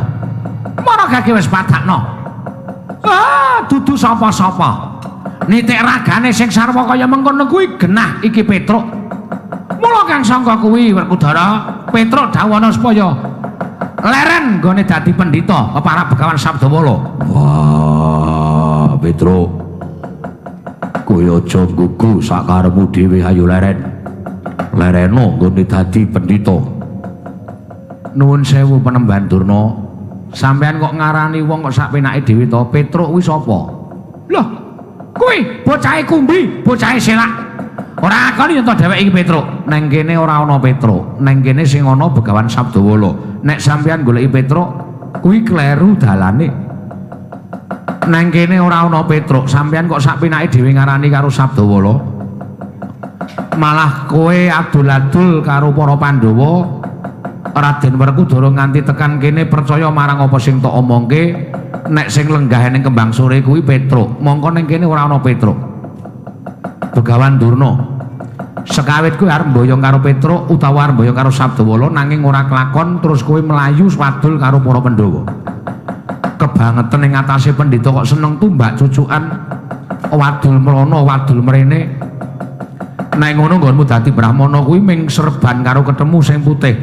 Ning atimu letek gedhoane, atimu kuwi eneng wulune. Seneng adu kono, seneng adu-adu kene nek wis dadi regejegan kowe sorak-sorak, kowe keplok-keplok. Ya ngono apa piye? Pendhita Durna. Neng kene ora ana Petruk, neng kene sing ana Sabdawala. Nek kowe meksa karo Sabdawala, apa kelakon tumiba sating Sabdawala? Nek dikira sotku ora iso nemahi marang Begawan Durna, aja dundang Begawan Sabdawala. Werkudara ketiwasan Werkudara. Ayo mlayu. Niki sinten? Penemban kula ingkang ngabdi Nalindra ing Ngamarta Prabu Darma Kusuma. Menika kadang kula Nalindra ing Ndarawati.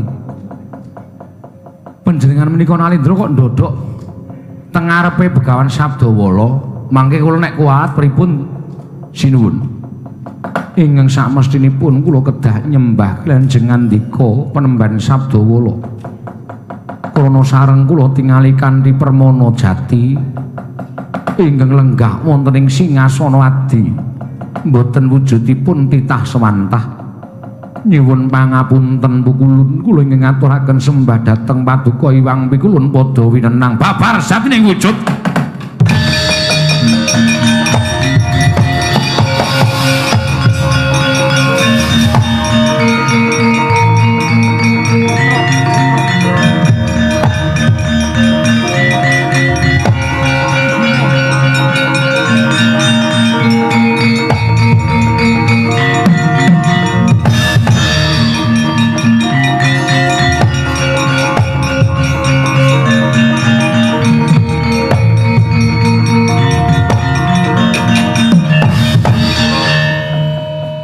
Dewa nyata kita pertitis ulun ingkang tansah ngemongi kelawan Petruk kantong bolong. Inggih Pukulun, malah sak mangke sejatosipun malah pikantuk pepadang krana Petruk sampun babar wujud Panakawan sewantah. Malah sak mangke kula badhe nyuwun mriksa Pukulun. Ya kita arep nyuwun mriksa apa? Pustaka Jamus Miyang Jimat Klima Sada ical saking negari Ngamarta. Menawi Pukulun mangertos wonten pundi lenggahipun ana kuncung ing si Petruk kantong bolong, ana kucire si Petruk. Apanulun ingkang nyidra pusaka ndak paringake lawan Petruk supaya bisa wujud Brahmana. Ulun ingkang ngemongi lawan Petruk kantong bolong. Menawi ngaten pusaka kula suwun Pukulun Petruk pusaka kundurna. Nggih Pukulun ngestaken dawuh.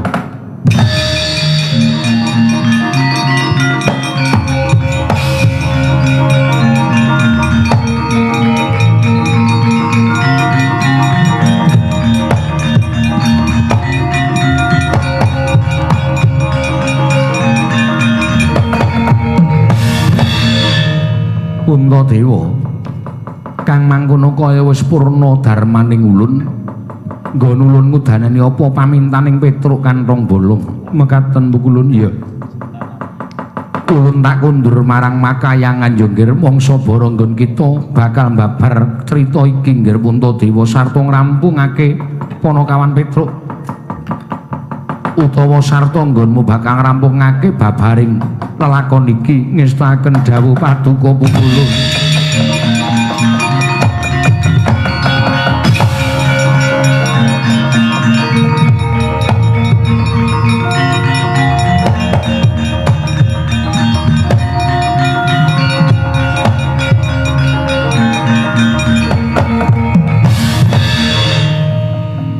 Petruk kantong bolong. Nggih kula sinuwun. Kula nyuwun pangapunten dene kula mimba kados dene Brahmana. Ora apa-apa Petruk besok menawi duwe gegayuhan kuwi matur marang para Pandhawa. Nggih.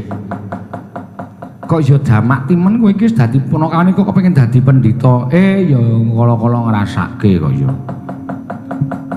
Cantrek-cantrikmu menyang ndi Petruk? Enten wingking.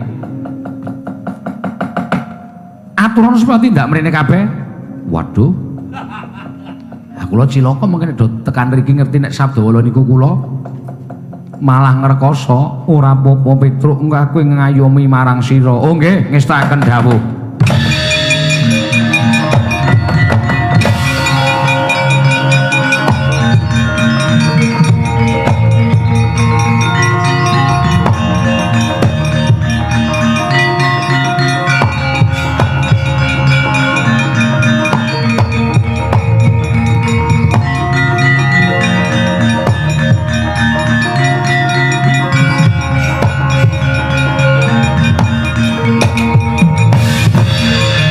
Yai Prabu Puntadewa, Yai Kresna, inggih Kaka Prabu. Aku Smita karo Begawan Sabdawala. Sabdawala menika sinten? Pendhita Kembang Sore. Lah kula aturi mresani. Nuwun sewu. Kowe. Aku wis bedhekke sore mau wong pendhita irunge dawa iki genah Petruk. Andena sampean yo percaya. Lah kowe nglempohke aku kok. Ameng diunekke lempoh ngene kok njur lempoh tenan. Ini meneng aksi to. Ora aku lempoh tenan sore mau. Ah, berarti ya kena sabdane Petruk tenan. Wah, setan alas. Ameng Petruk kok nggegerke wong sak jagat. Inggih Kaka Prabu mekaten. Panci kawontenanipun mekaten Petruk, Nun. Terus Petruk sing karo Semar ning jaba kae sapa? Nika gawean kula. Iki ngopo to iki mbok tengok slintras-slintri. Lah ora entuk debok kok, mburi kana.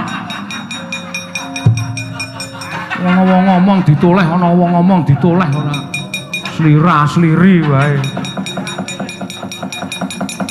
Ponokawan damelan kula sinuwun. Saka apa? Kajenge mengrak tekan mriki. Rene. Gaweanmu wis rampung, inggih ki Lurah. Bali kaya wingi uni.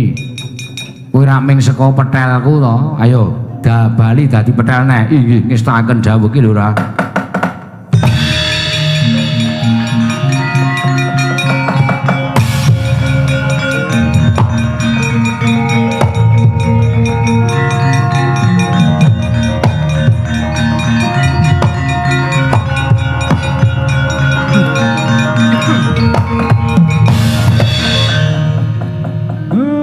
Kurang ajar. Dadi aku ditutke petelmu to iki. Ya nyun ngapura to, Pak. Wong aku ya kepengin duwe derajat pangkat to. Petruk iki pancen ora kurang ajar senengane. Wah, Baladewa iki lagi iki ning mburine Bagong. Ya ora apa-apa karena ya omane nang kono kok ya. Wah, edian ngatasi ratu kok ming jungkuri karo Ponokawan. Wah, Bagong iki sarunge ora tau ganti iki. Ambune bar tak semprot semprot apa? Baygon. Wah edan kasarung kok semprot baygon sak penake dhewe. Nggih. Ngaturaken panuwun sinuwun dene panjenengan sampun kemarang rawuh wonten ing pertapan Kembang Suri. Iya Petruk. Kang mangkono mangsa kalane bakal bali marang Praja Ngamarta. Nggih, mangke kula dherekaken sinuwun. Iya Ponokawan.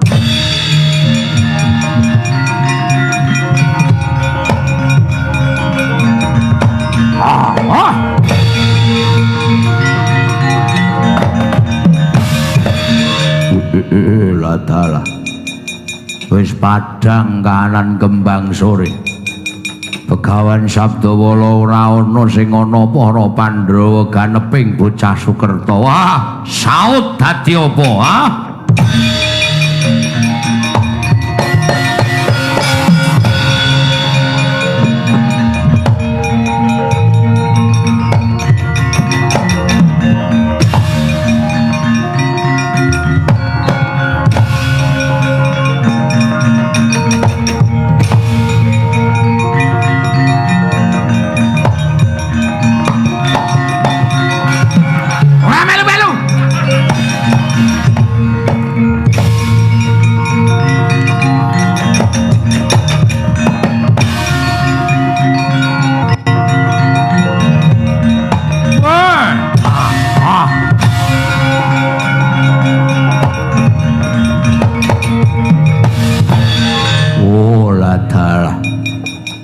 Semar iki iya Bathara Kala.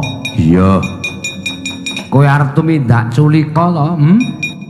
Aduh, sing dadi cadhong panganmu bocah Sukerta. Iya, dasar para nyata. Apa wong Sukerta ki mung daraku Pandhawa tok? Iya. Wong Sukerta ki pirang-pirang. Ayo lunga. Golek pangan liyane Pandhawa. Gan janji kowe ganggu gawe Pandhawa, tak caraka balik kobong apa? Mati aku.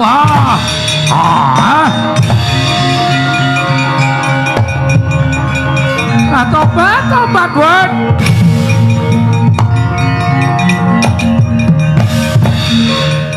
Kyai Semar, padhe menapa kowe kok ngumbar anakmu nang kene? Hah? Ngumbar anakmu nang kene kok sak penake dhewe ora iso ngemiki? Hah?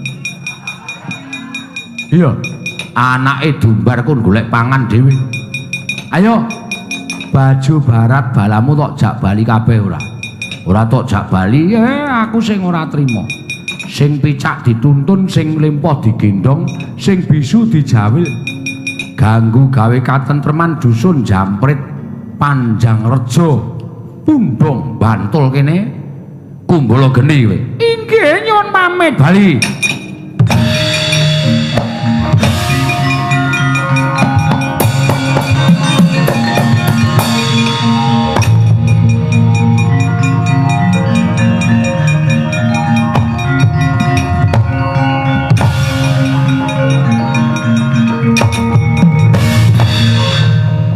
Punta Kang. Ketok nek Petruk sing dadi Begawan Sabdawala. Nggo karepe dhewe. Pripun ajeng bela napa wangsul teng Ngastina? Wangsul mawon teng Ngastina matur anak Prabu Duryudana Dewate nggih.